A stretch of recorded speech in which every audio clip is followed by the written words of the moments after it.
कानपुर का बिकरू कांड तो आपको याद ही होगा और याद होंगे विकास दुबे भी। विकास दुबे जिनकी जीप पलट गई थी और जिन्हें इनकाउंटर में मारा गया।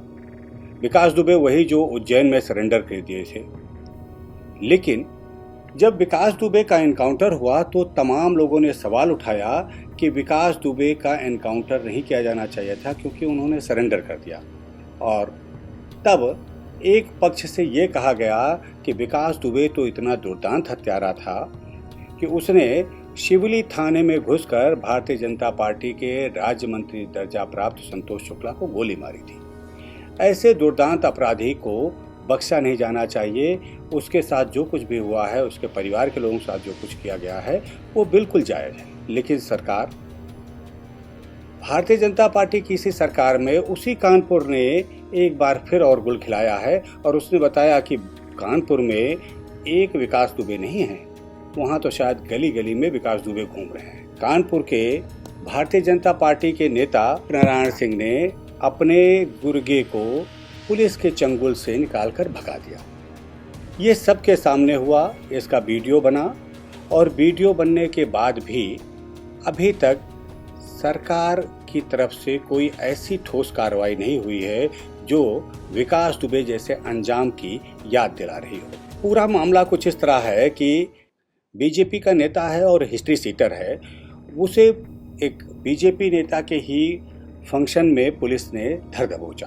कानपुर के बर्रा इलाके का रहने वाला मनोज सिंह थाने का हिस्ट्री सीटर है।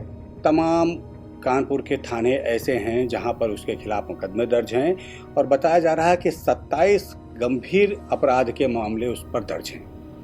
उसे पकड़ने के लिए पुलिस लंबे समय से तलाश कर रही थी और हमीरपुर रोड के किनारे एक गेस्ट हाउस में भाजपा के नेता नारायण सिंह भदौरिया, जो जिला मंत्री हैं भाजपा के, उनका एक कार्यक्रम चल रहा था। उस कार्यक्रम में ये मनोज सिंह भी पहुंचा था।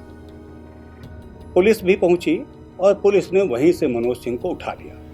बाकी सारा वीडियो आप लोगों ने देखा ही होगा कि किस तरह से पुलिस जब मनोज सिंह को ले जाने की कोशिश कर रही है तो नारायण सिंह भदौरिया और अन्य उनके साथी मिलकर पुलिस के चंगुल से मनोज सिंह को जबरन छुड़ा लेते हैं। इस बड़ी घटना के सामने आने के बाद चारों ओर चर्चा हो रही है, सवाल उठाए जा रहे हैं कि पुलिस ने कुछ भी नहीं किया। और हाल ये भी है सर कि ये देखिए कि ये कानपुर की वही पुलिस है जो कमिश्नरेट वहाँ बनाया गया है। कमिश्नरेट बनने के बाद कहा जा रहा था कि कानपुर में अमन चैन आ गया है, वहाँ पर अपराध बंद हो गए हैं।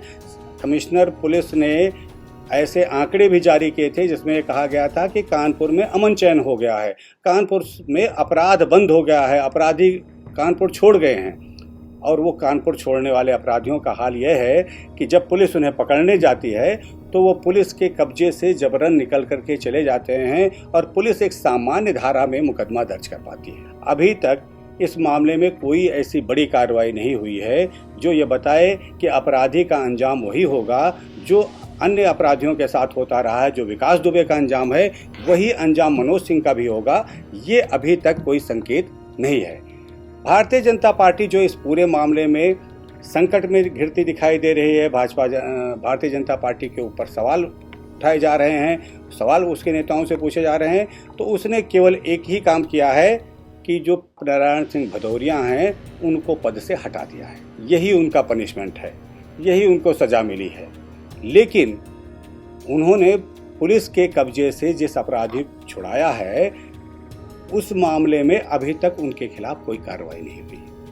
ऐसे में सवाल तो ये जरूर पूछा जाएगा कि क्या बिकरू कांड का विकास दुबे ही हत्यारा और अपराधी है? क्या उसी के लिए कानून है?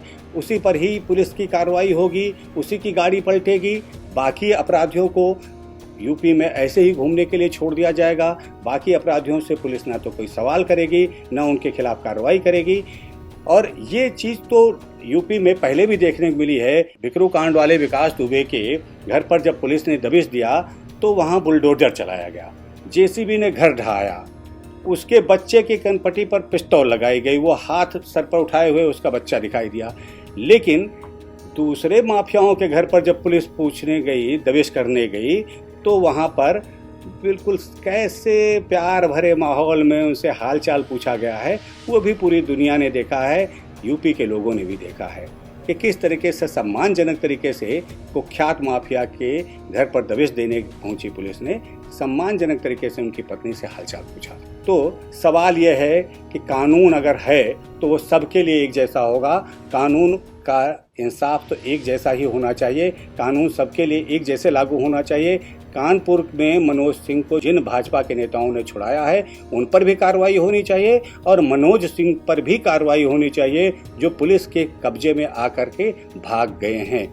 उन्हें भी पुलिस को तत्काल ढूंढना चाहिए और इनकाउंटर तो नहीं करना चाहिए, लेकिन उनके खिलाफ ऐसे मुकदमे लगाने चाहिए, ऐसी कार्रवाई करनी चाहिए कि अदालत उन्हें कड़ी से कड़ी सजा दे। इनकाउंटर का समर्थन नहीं किया जा सकता, इनकाउंटर किसी भी अपराधी का नहीं किया जाना चाहिए, लेकिन सजा उसे मिले, अदालत से सजा मिले और उस अदालत से सजा मिलने के बाद लोगों का मनोबल टूटे, अपराधियों का मनोबल टूटे, वो अपराध करने से पलायन करे, अपराध से हाथ जोड़े, ये होना चाहिए। और इस तरीके की व्यवस्था का फिलहाल तो इंतजार ही रहेगा।